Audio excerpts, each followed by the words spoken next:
नमस्कार, मैं जय सिंह और आपका स्वागत है मेरे YouTube channel major motivation by Jay Singh में। आज का हमारा विषय हुआ अफस्पा और हाल ही में जो मणिपुर में हिंसा हो रही है उसका क्या कारण है, जानेंगे हम और समझेंगे कि अफस्पा होता क्या है और मणिपुर में जो हिंसा फैल रही है उसका क्या कारण है। तो जैसा कि चलिए हम इस छोटे से उदाहरण से देखते हैं कि हमारे भारत में जो पूर्वोत्तर राज्य हैं जिन्हें हम 7 स्टेट सिस्टर के नाम से जानते हैं, उन्हीं में से एक स्टेट है जिसका नाम है मणिपुर। अब मणिपुर में हिंसा क्यों फैल रही है इसे हम समझेंगे। तो जैसा कि मणिपुर जो क्षेत्र है इसमें मुख्य रूप से 3 जातियां पाई जाती हैं, जिनमें से पहली जाति है जो नागा और दूसरी जाति है कुकी और तीसरी जाति जो है मैत्री। हालांकि नागा और कुकी जो जातियां हैं ये एक दूसरे की एंटी रहती हैं, यानी कि एक दूसरे के प्रति ये हमेशा लड़ती झगड़ती रहती हैं और हिंसात्मक रहती हैं। लेकिन जब बात मैतेई समुदाय की आती है तो ये नागा और कुकी दोनों जातियां एक होकर के मैतेई समुदाय से हिंसा करती हैं। तो इस हिंसा को समझना है कि जो मैतेई और कुकी के बीच जो हिंसा है उसका मुख्य कारण क्या है, तो देखते हैं। तो सर्वप्रथम अगर हम नजर डालते हैं जनसंख्या पर, तो जो मणिपुर की टोटल जनसंख्या है उसमें से अगर आंकड़ा 2011 की जनसंख्या का उठाया जाए तो उसमें से 64.6% जनसंख्या मणिपुर में मैतेई समुदाय की निवास करती है। वहां की टोटल जनसंख्या की 64.6% मैतेई समुदाय की जनसंख्या है। वही नागा और कुकी जो जातियां हैं लगभग 40% जनसंख्या मणिपुर में निवास करती है। तो अगर हम जनसंख्या के हिसाब से नजर डालते हैं तो मैतेई जो समुदाय है वह नागा और कुकी की अपेक्षा से एक मणिपुर में बहुत ही बड़ा समुदाय है संख्या के आधार पर। जनसंख्या के बाद हम जानते हैं कि जो मणिपुर का भूभाग है, जैसे ये मणिपुर का कोई भूभाग हो गया, इस भूभाग है उस पर मात्र जैसे ये कोई भूभाग है 100% है, इसके मात्र 10% भाग पर ही मैतेई समुदाय का अधिकार है। जबकि जनसंख्या के मामले में मैतेई समुदाय ज्यादा है, 64% है। और अगर भूभाग के मामले में देखा जाए तो इनका निवास स्थान यानी कि आसपास का जो एरिया है, टोटल मणिपुर के एरिया के लगभग 10% एरिया में यह जाति निवास करती है। वहीं अदर हैंड अगर देखा जाए कुकी और नागा जनजाति है, ये जनसंख्या में तो कम है मैतेई की अपेक्षा, लेकिन मणिपुर की लगभग 90% भूभाग पर इस जाति का कब्जा है। ध्यान से समझते हैं ना इस भूभाग पर। तो जनसंख्या में देखा कि मैतेई समुदाय ज्यादा है लेकिन भूभाग इनके कब्जे में कम है। वहीं दूसरी ओर कुकी की जो जनसंख्या है वो कम है और भूभाग उनके अंडर में ज्यादा है। दो कारण। अब इलाका है जो मणिपुर का, जैसे यहां देख लेते हैं, ऐसे कोई ये इलाका है मैदानी, तो इसको 2 भागों में हम बांट लेते हैं। जैसे ये वाला क्षेत्र जो हो गया पहाड़ी इलाका हो गया, पहाड़ी, और ये जो हो गया मैदानी क्षेत्र हो गया। हम पहले ही कह चुके हैं मैदानी क्षेत्र है वो कम भूभाग पर है, यानी कि मात्र 10% पे है, और 90% जो मणिपुर का भूभाग है वह पहाड़ी इलाका है। और इसी 90% पर कुकी जनजाति निवास करती है और इस 10% पर मैतेई निवास करती है। लेकिन मुख्य कारण यह है कि इनका जो इलाका है मैदानी मैती का, एक मणिपुर का जो राज्य का कानून है कि मैतेई जो समुदाय है वह कुकी समुदाय यानी कि पहाड़ी इलाकों में जहां जहां पर कुकी जनजाति निवास करती है वहां पर ये जमीन नहीं खरीद सकते हैं। अभी इतना समझो, ठीक है। इतना समझ गए कि मैतेई जो जनजाति है वह पहाड़ी इलाकों में यानी पहाड़ी इलाकों में जहां पर कुकी जनजाति सर्वाधिक मात्रा में पाई जाती है वहां पर क्या कर सकती है, ये लोग जमीन नहीं खरीद सकते। अब क्यों?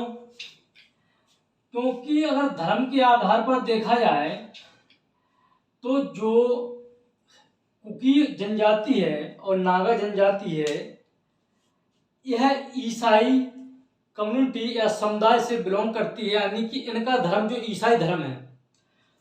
वहीं अगर मैतेई की बात की जाए तो इनका धर्म अधिकांश मैतेई लोग हिंदू धर्म से बिलोंग करते हैं।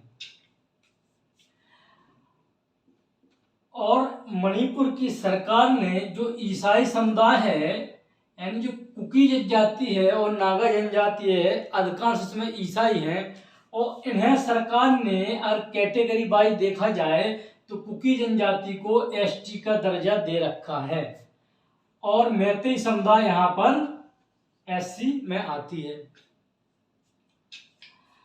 अब ये विवाद का कारण क्या है, एक चीज से और जानते हैं।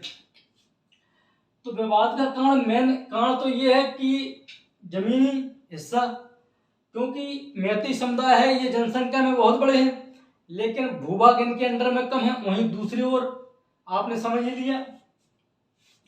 अब विवाद का मेन कारण है, एक तो इन दोनों जातियों के बीच जो विवाद का कारण है, दोनों समुदायों के बीच जो विवाद का कारण है वह है एक सियासी राजनीतिक कारण भी है, क्योंकि मणिपुर में जो टोटल विधानसभा की जो सीट है उनकी संख्या 60 है और 60 में से 40 सीटें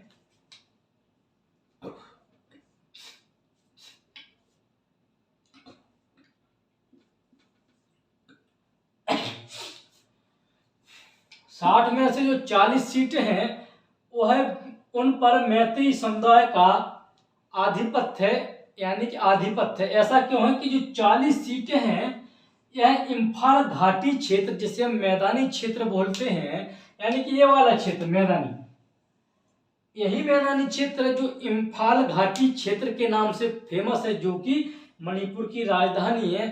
तो 40 सीटें यहाँ से बिलोंग करती हैं और यहीं पर इम्फाल घाटी पर यानी कि जो मैदानी क्षेत्र है यहीं पर मैतेई समुदाय निवास करता है। तो 40 सीटें इनके पक्ष में रहती हैं हमेशा।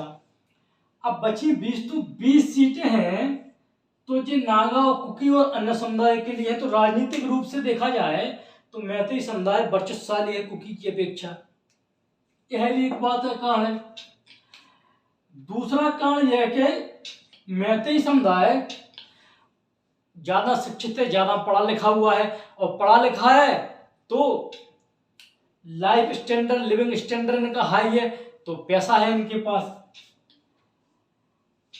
तीसरा जो मैतेई समुदाय है वहीं दूसरी ओर है कुकी समुदाय उतना शिक्षित नहीं है जितना कि मैतेई समुदाय है।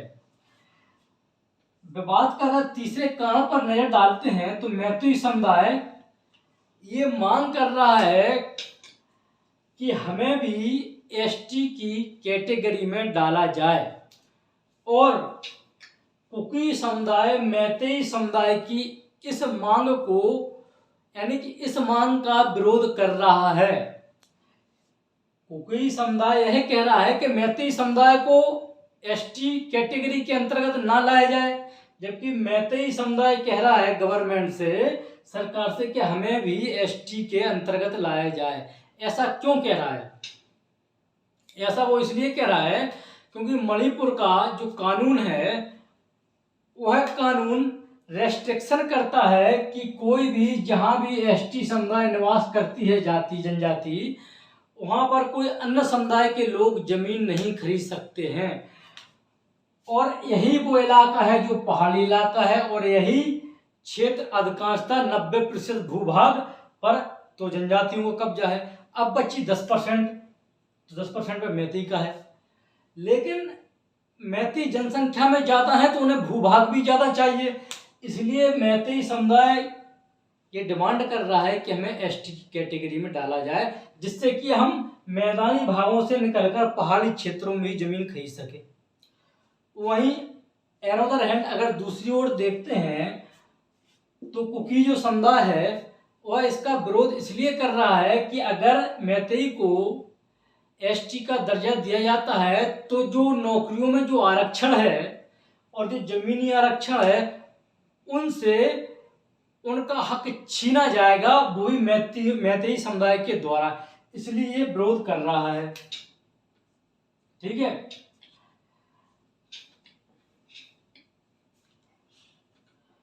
अब हाल ही में देखो कि 3 मई को देखो, सबसे पहले 3 मई को जो कुकी जनजाति है इन्होंने एक आदिवासी एकजुटता मार्च 3 मई को निकाला था, इसके विरोध में कि मैतेई लोगों को आरक्षण ना दिया जाए, यानी कि एसटी का दर्जा ना दिया जाए। और इसी प्रतिक्रिया में 4 मई को एक घटना हुई है कि 2 महिलाओं को मणिपुर में निबस्त करके घुमाया गया है, तो इस मुद्दे को और भी ज्यादा हिंसा का रूप दे दिया गया। अब चूंकि ये जो मणिपुर क्षेत्र है ये हिंसाग्रस्त क्षेत्र है और हिंसाग्रस्त क्षेत्र में आता है, वो कैसे आता है थोड़ी इसकी पृष्ठभूमि में ले चलते हैं हम इतिहास की।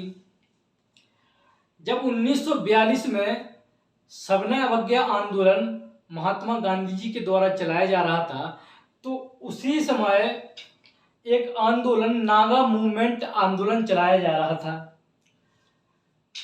कि नागाओं की स्वतंत्रता के लिए एक आंदोलन चलाया जाता, और नागा समुदाय चूंकि यहां भी निवास करता है मणिपुर में, तो उस समय ब्रिटिश सरकार एक कानून लाई कि जो हिंसाग्रस्त उस समय क्षेत्र थे तो उनको दबाने के लिए कानून लाई, और वही कानून वर्तमान स्वरूप में अफस्पा के रूप में लागू है। तो अफस्पा कानून उन क्षेत्रों में लगाया जाता है जो क्षेत्र हिंसाग्रस्त क्षेत्र के अंतर्गत आते हैं। तीसरी, ये जो अफस्पा कानून है सर्वप्रथम आजादी के बाद असम और मणिपुर के कुछ इलाकों में लगाया गया। उसके बाद यह धीरे धीरे भारत में जहां भी, जैसे पूर्वोत्तर में असम, मणिपुर, नागालैंड, जम्मू और कश्मीर, जितने भी जो आसान क्षेत्र है वहां पर धीरे धीरे लागू किया गया। अब समझते हैं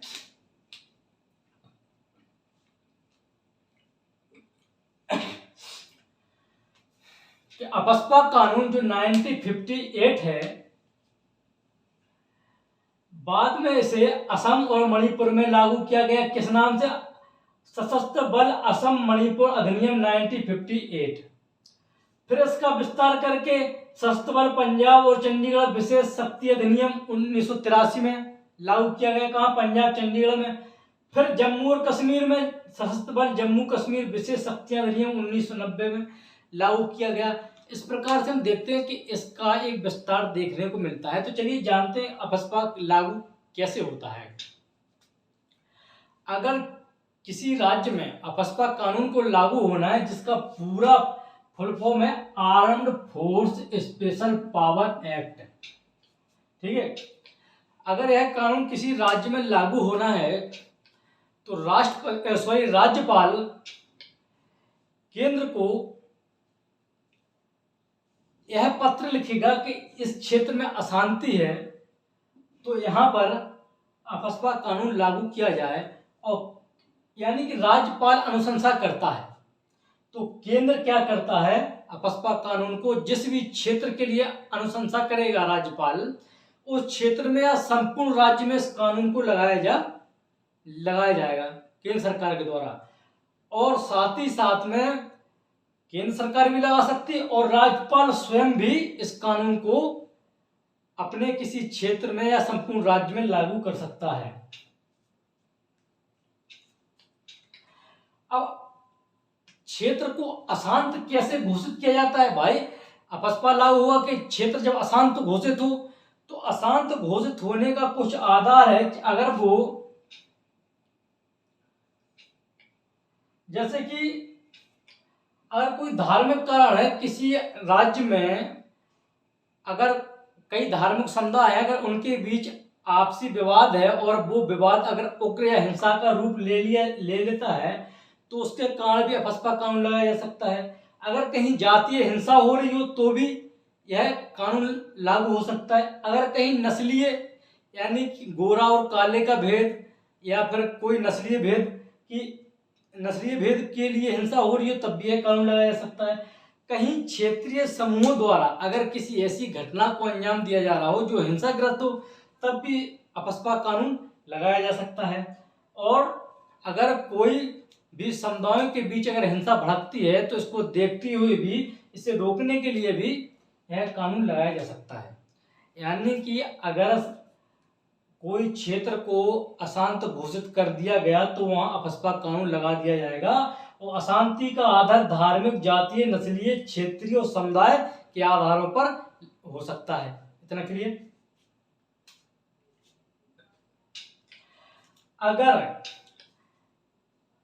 अगर यह अपस्पा कानून किसी राज्य या किसी क्षेत्र में लग जाता है तो मिनिमम 3 माह तक यह लागू रहता है। यह अशांत क्षेत्र विशेष न्यायालय अधिनियम 1976 में इस बात का जिक्र किया गया है। अब चलिए, इस कानून की आलोचना क्यों होती है कि क्यों इसे न्याय संगत नहीं ठहराया जाता है? इस कानून में जो प्रावधान है, इसकी धारा 4 यह कहती है कि संदेह होने पर सेना के जो जवान है वो तलाशी ले सकते हैं किसी भी स्थान की। अगर उन्हें संदेह होता है कि यहाँ पर कोई ऐसी सामग्री उपलब्ध है जिससे कि देश को खतरा है, देश की सुरक्षा को खतरा है, देश की अखंडता को खतरा है या इस क्षेत्र को खतरा है, तो उस स्थान को नष्ट भी कर सकती हैं। तीसरा, अगर अगला इसमें नियम है कि अगर कोई वाहन से या गाड़ी से जा रहा हो तो उस संदेह के आधार पर उसको सर्च कर सकती हैं और बिना किसी वारंट के, जहां पर ये कानून लगा है, किसी भी घर की तलाशी ले सकती हैं। और यहां तक कि किसी को भी गोली मार सकती हैं देखते ही, अगर इन्हें ऐसा प्रतीत होता है कि यह व्यक्ति संदिग्ध है तो वहां उसे गोली भी मार सकती हैं। और मुख्य बात है कि अगर इनकी गोली से, इनकी फायरिंग से कोई मर जाता है तो वह इसके लिए जवाबदेह नहीं होंगी। वह का मतलब है सेना जो इस क्षेत्र में कार्यरत है वह इसके लिए जवाबदेह नहीं होगी। इसलिए इस कानून को अमानवीय ठहराया जाता है। अब एक समिति बनाई गई थी जिसका नाम है बीपी जीवन रेड्डी समिति। इसने भी इस कानून को रद्द करने की अनुशंसा की। सेकंड एआरसी की जो 5वीं रिपोर्ट आई है उसने भी इस कानून को रद्द करने की अनुशंसा। यहां तक कि संयुक्त राष्ट्र ने भी कहा कि यह कानून अमानवीय है, इसको रद्द कर दो।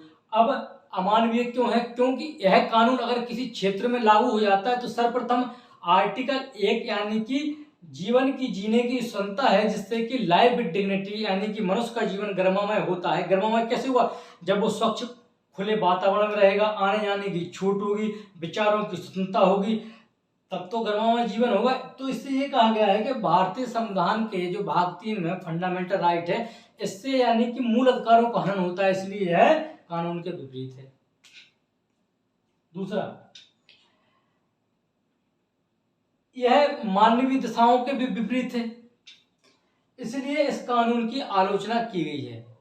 तीसरा, यह कानून सम्मत नहीं है। यह कानून जो है अपस्पा, यह कानून की दृष्टि से सम्मत नहीं है। इसका मतलब यह है कि संदेह के आधार पर ही गोली मार दी, और जब गोली मार दी तो उसकी जवाबदेही सेना की नहीं है, इसने गोली मारी, यानी कि कोई कानूनी कार्रवाई नहीं होगी सेना पर, इसलिए कानून से सरसम्मत नहीं बताया गया है। लेकिन जो हमारी सरकार का और सुप्रीम कोर्ट का रुख है वह कहता है यह कानून जो है कि यानी कि जो अफस्पा कानून है इसके पक्ष में है सुप्रीम कोर्ट और सरकार की, ये कानून हम खत्म नहीं करेंगे, ये कानून लागू होना चाहिए। यह इसलिए क्योंकि यह भारत की एकता, अखंडता और क्षेत्रीय एकता को बनाए रखने के लिए जरूरी है, क्योंकि अगर यह कानून नहीं होगा तो बहुत सी क्षेत्रीय शक्तियां, ऐसे बहुत से क्षेत्रीय समुदाय, जैसे कि हाल ही में देख रहे हैं खालिस्तान की मांग चल रही है, नागालैंड की मांग चली तो नागालैंड बनाया गया, ऐसे बहुत से समुदाय हैं जातीय आधार पर एक अलग से टुकड़े की मांग करने लगेंगे।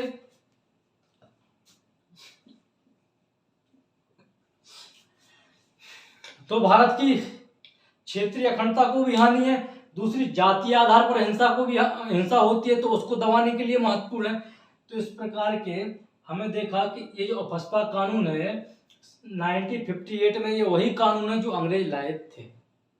आज के लिए हमारा टॉपिक यही समाप्त होता है। जय हिंद, जय भारत।